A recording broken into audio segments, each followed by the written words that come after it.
So, hi everyone again. Welcome. And we're doing the Eightfold Path. And tonight we are doing right effort, which is the first factor in the last section of the Eightfold Path, which is samadhi or concentration or collectedness. And right effort is really important, and it's kind of a factor that supports so many of the other factors. None of these work on their own, and they're supported, of course, by mindfulness, but also mostly by right effort. And right effort speaks to the difficulty of this practice, because it's the fact that it takes effort to do it is acknowledged with its own factor, with its own piece of the Eightfold Path. So this is not that this is an easy practice. It's not easy to disentangle ourselves from these stories and to stay present. You all know that just from sitting here meditating for a half an hour.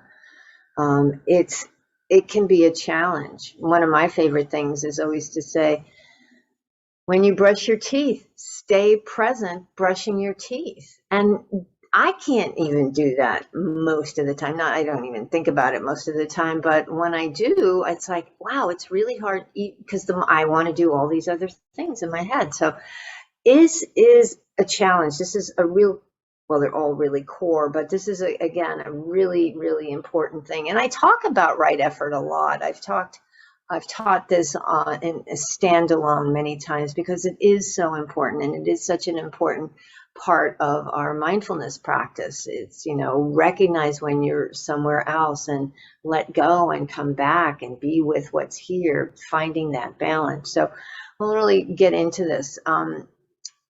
First, let me just talk about what the right effort is. Four efforts. And the first one is to prevent unwholesome. The word often translated in Pali, from Pali, is unwholesome, but negative states, or I like Rick Hanson talks about them being not beneficial. Recognize to prevent those unwholesome, not beneficial states from arising. The second one is to let go of them when they have arisen, when they are there, when you realize you're stuck in some story, let it go. And then the third is to cultivate the wholesome or the beneficial states that are, if they're not there yet. And then the fourth one is to maintain those, be in a place of beneficial thought, beneficial practice, beneficial action, just kind of really allow the life to be in this place of wisdom. And this journey from unwholesome to wholesome is also the journey from suffering to freedom. All the Buddha's teachings point to this suffering and the end of suffering. And effort is really that hands-on time. We are addressing, oh, this is suffering, this is what's happening. And so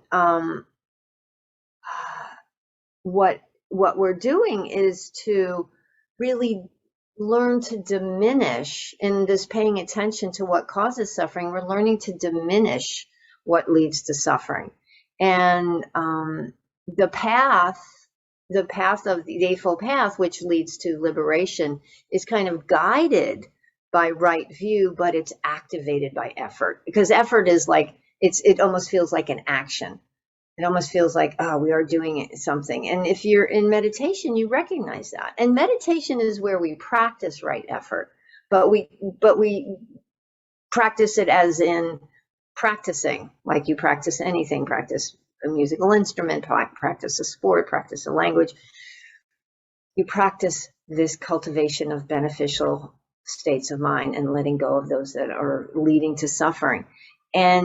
But we practice it all the time. Hopefully we have that continuity of mindfulness where we're aware throughout the day. It's like, oh, I'm caught up in this place that doesn't serve me very well, this old story.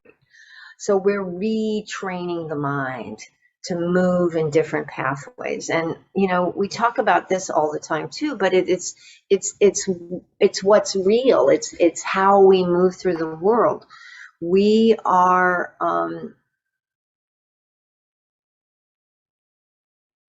just a whole bunch of causes and conditions. We have all these patterns of these unconscious patterns that are triggered and take us to these painful places. We have internal patterns, these ways we think that we've come up with based on our upbringing or how we see the world or what's going on. And then we have the familial, and I talk about this throughout this Eightfold Path because this is what drives us. There's all the drivers that come into us, all these influences that impact us, all the experiences we've had that create our worldview and how we move through the world, the familial, the societal, the messages we receive. And I like the way Rick Hanson talks about it. Rick Hanson wrote Buddha's Brain, and he's a Dharma teacher, but is also a he's an evolutionary neuropsychologist. So he's a brain guy. But he talks about implicit memories, which are the causes and conditions, which are our deeply ingrained pattern. And these implicit memories and biases are unconscious, but they establish our interior landscape and kind of color our worldview. They color how we move through the world, whether we're aware of it or not, because we see the world based on how what we've experienced. But we often don't have that distinction. We often don't see that. So we have these implicit unconscious biases and ideas of shoulds and coulds and woulds. And so that's what drives us. And we, in this practice of right effort, begin to identify them. Using right view, which tells us, which talks about delusion and being so far away from reality, and using right intention, which talks about cutting through of greed or clinging and aversion, anger. So using these first two factors of the path to really recognize what it's like, what's greed, what's craving, what am I attached to? What's my attachment? Where am I holding on? Where am I pushing away? Beginning to recognize these. And effort is this next step in not just identifying them, but letting go, releasing them, and coming back. And because some of these are so deeply entrenched, these stories we have about ourselves, this self-view, often self-doubt, whatever, and some of them are so core. We don't even know when they were embedded, but they really impact how we move through the world. And we have these scenarios in our mind about should you all should be farther along than you are now. I know we all have that sense. Often, most of us have that sense that, you know what, I'm this age and I really thought I would have been further along in my life than I am. That's just stories we tell ourselves, and we all have those stories. I'm on the outside looking in, not enough, inadequate. That, those are just some of the stories that I have internalized over my life, and that I should be this and I should be that, and I see that over there and that's pleasant, or that I like that, so that I have to aspire to be that, even though it's like nothing I want to be. I think that's what I should be, so I try and I latch onto that and get caught in this idea of become. Those are all the kernels of suffering. This entanglement in these ideas, this being totally enmeshed in these causes and conditions, these ideas that really don't serve us, these biases, that implicit, unconscious drivers. And I'm sure you can all relate to this because you've been doing this for a minute, and you've probably seen some of these in your lives. And so what we want to do in this practice is take ourselves, recognize those, let go, and kind of see what we can do to reshape that and recognize it's like, oh, that's clinging. Oh, that is this desire. Oh, if I get this, then people will like me. That's that's the story I have. And I get that. And I go, well, that's not actually it. Maybe that. If I get that, then people will like me. And I work towards that and I work towards that, even though I don't like it, even though I don't even want it. I think it's what I'm supposed to do. And so there's all these layers too. But, I'm sure you can find some of your own or recognize some of your own habits of thinking that you get caught up in. So this first factor, or this first first one of the efforts, is to let go or prevent these states from arising. Guarding those sense stores is really a key thing we want to do. We have to recognize when we're caught up in the stories, or recognize what the stories are, and then really pay attention to when they start moving in.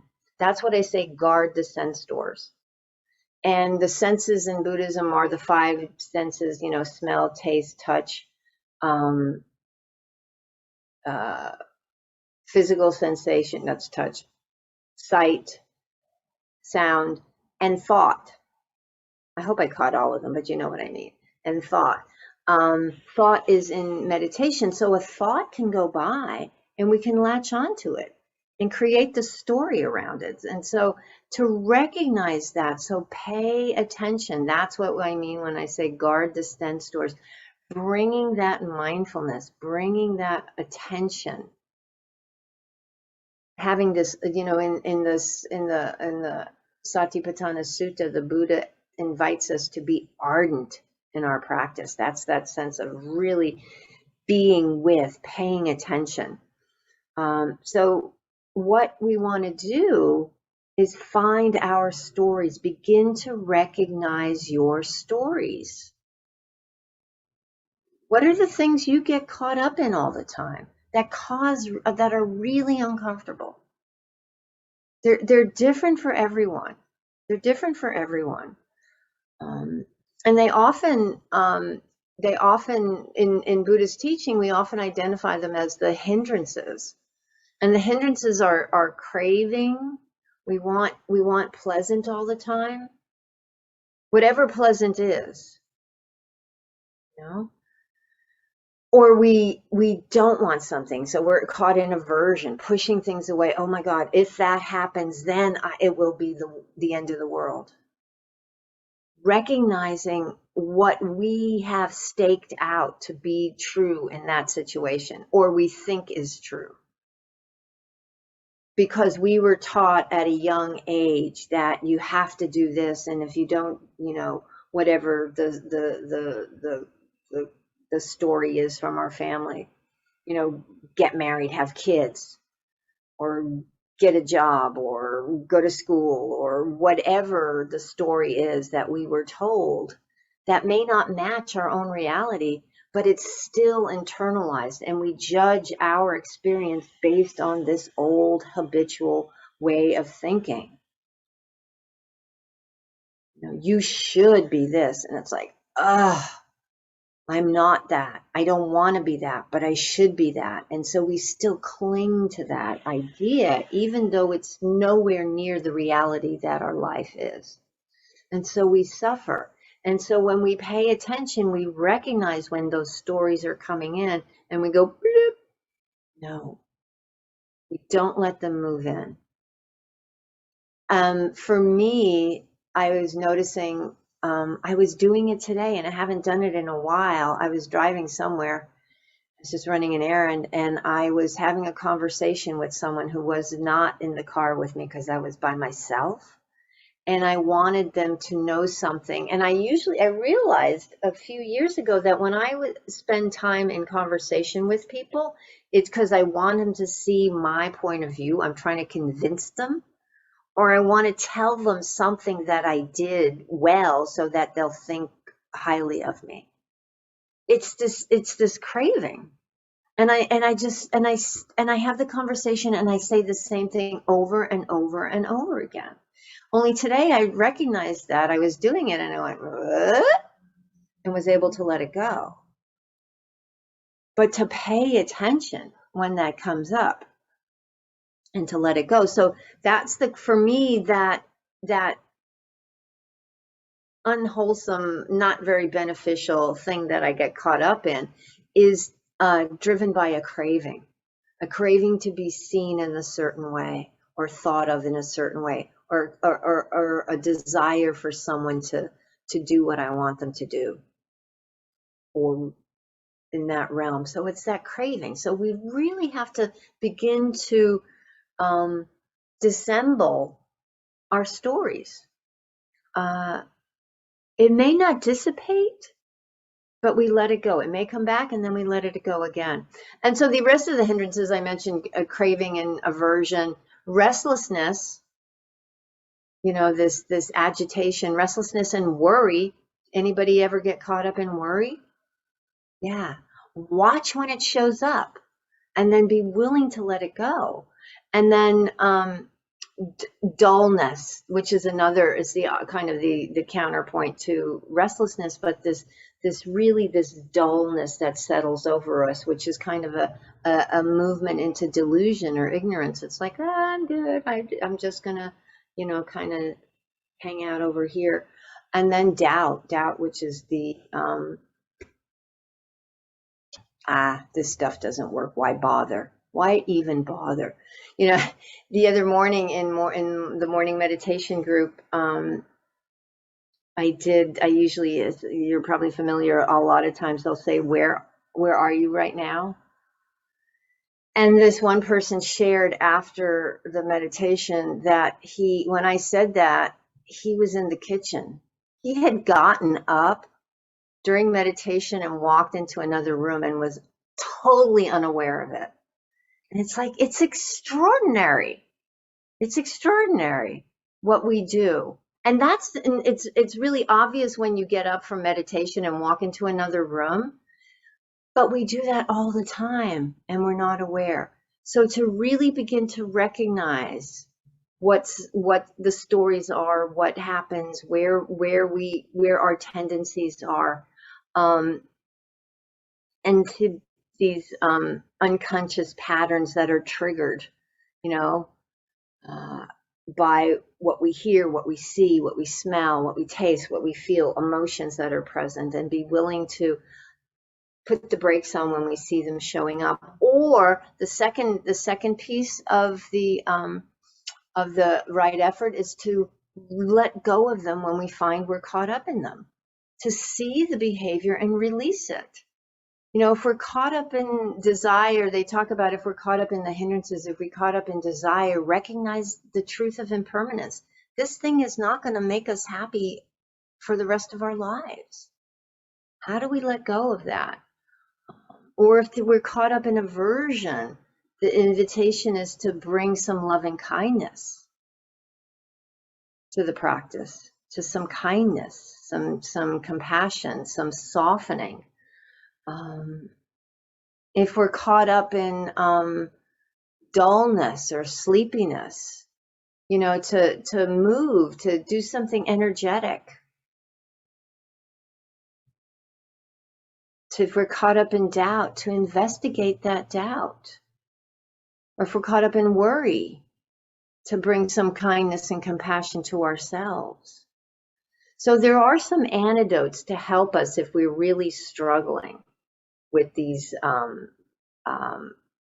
unwholesome states of mind. Yeah, we have to release again and again and again, again and again and again. I was saying the other day that, if we get distracted 1,000 times, we let go and come back 1,001. There's no law saying that you have to do this in 5 tries or otherwise, go somewhere else. It's really this recognition that, oh man, this takes a while. And it's taken me, I'm still doing this stuff. I'm still doing it. I still get attached to things. I mean, even during, I have to tell you the truth. I have to, during meditation, well, the Yankee, you know, I'm a baseball fan, and the Yankees were playing, and right before class, the score was 5-3. The Yankees were winning, and it was the 8th inning, but it could have gone either way. And so during meditation, I'm like, I can look at my phone. And I've realized, oh, look at that attachment. Look at that craving and I didn't do it. I'm like, I can let go. It's like, what will change in my life if I pick up that phone and look at the score? What will change? Except it'll be the end of craving for the moment. And then something else will take its place. It's actually the craving that ends that brings the satisfaction, not the thing itself that we are craving. So really to begin to watch that and be willing to let go. The third one is to recognize the wholesome states or the beneficial states, and to bring those, learn how to cultivate those. And those, it's really helpful to think of these two, unwholesome and wholesome, or beneficial and not beneficial, as the hindrances. The not beneficial as the hindrances when we're caught in craving and greed and anger and all those things. And then the beneficial as the other side of that, the factors of awakening. What's it like when the hindrances are not present? Because it's the hindrances that get in the way of our freedom. The hindrances are what stop us from being fully present and being with. So what's it like to experience mindfulness, or experience ease, joy, tranquility? You know, the 7 factors are mindfulness, bringing awareness, investigation, what's going on, bringing some energy to it, of staying present. And then when you're staying fully present and mindful, the hindrances are not there, there's some joy that arises. And then from that joy, there's tranquility. And then from that tranquility, there's a collectedness of mind.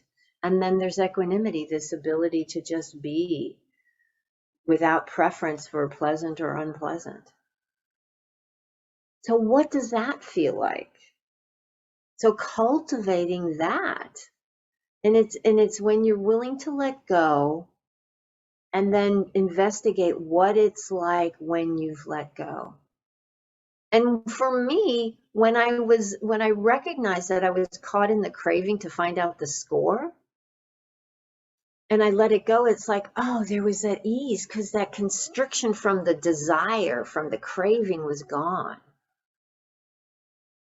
And it's really important to experience the physical part of this too. What does it feel like when you're caught in craving? What does it feel like when those really difficult emotions are present, or you're caught in that old painful storyline?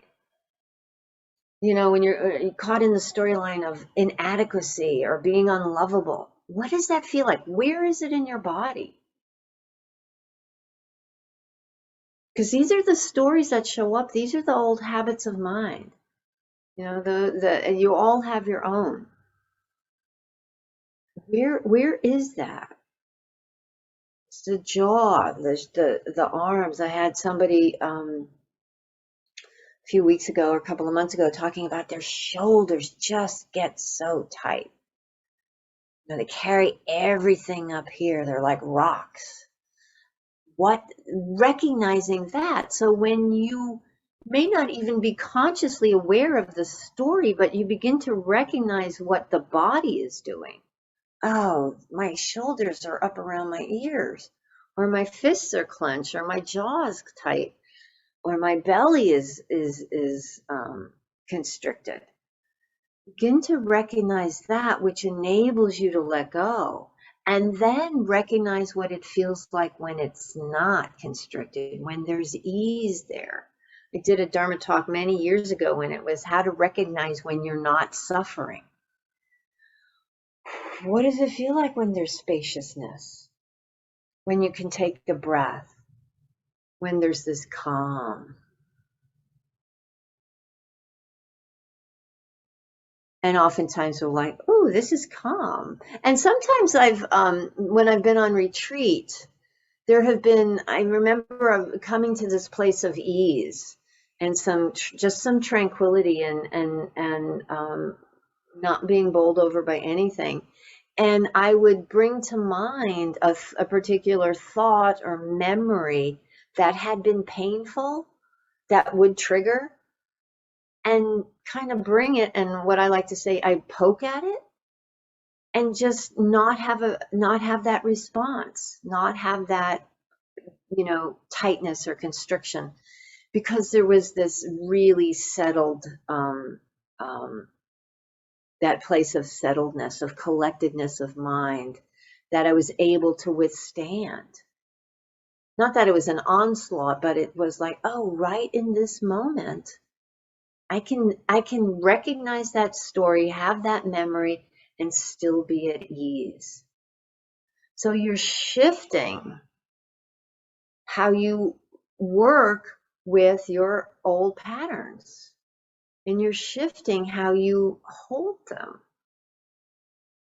And for me, my experience has been that over the years, what used to be really painful isn't painful anymore. And I can hold that. There's still places that are painful. I still get triggered.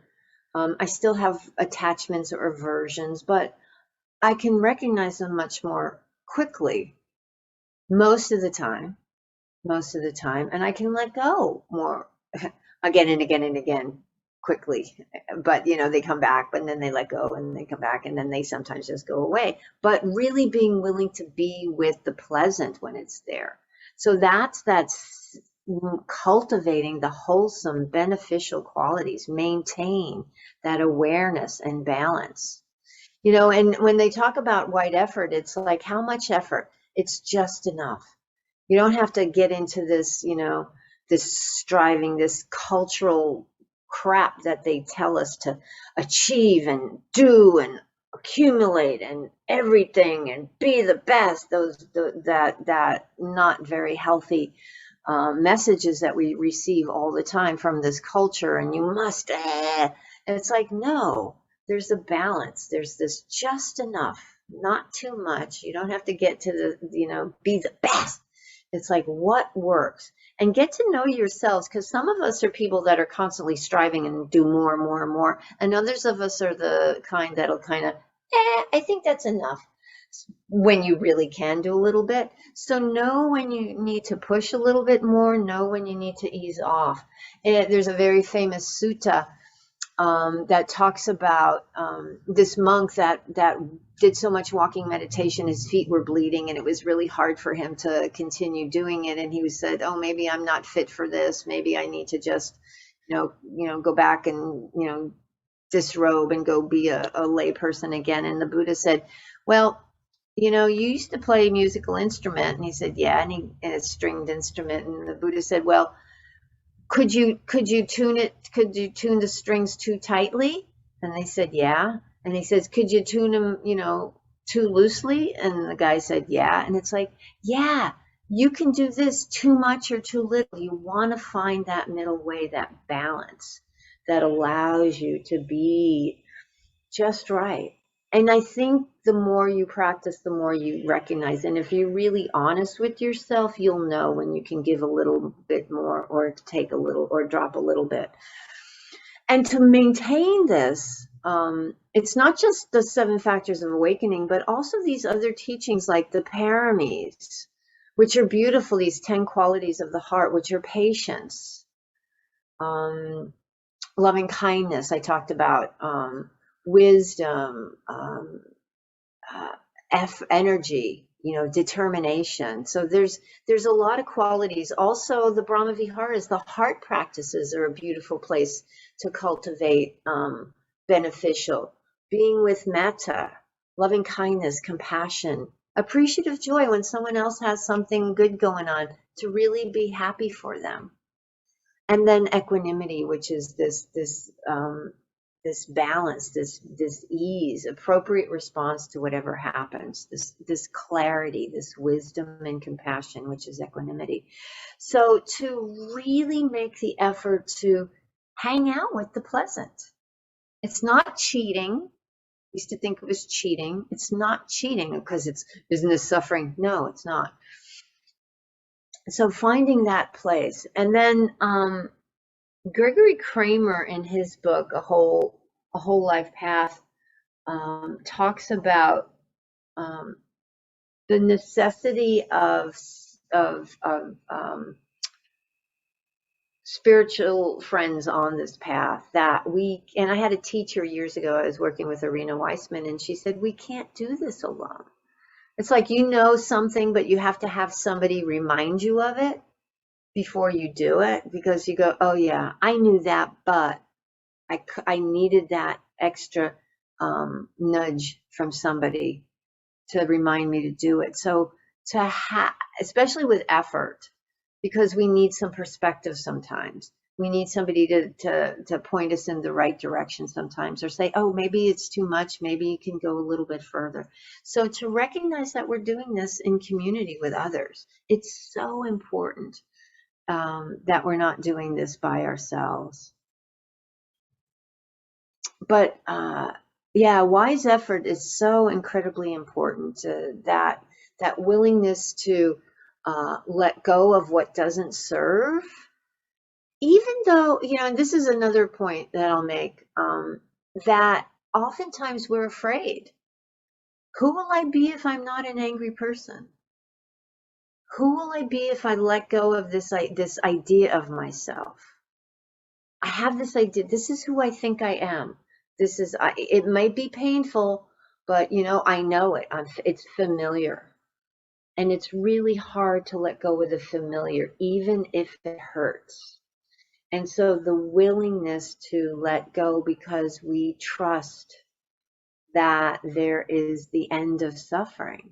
And I say this again and again and again. I find the Eightfold Path as that foundation to land in, to support you as you move into this different awareness.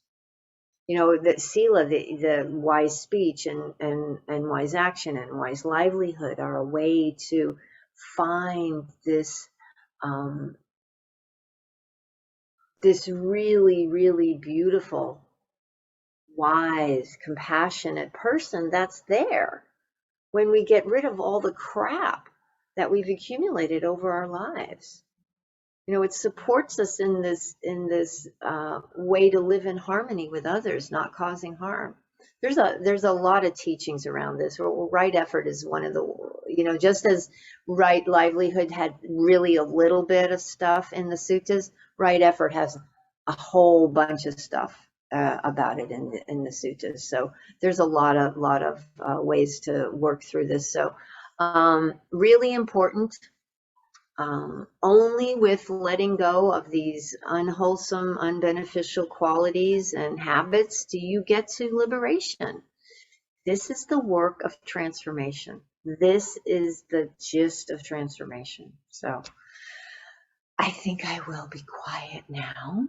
So thank you, my friends, for listening.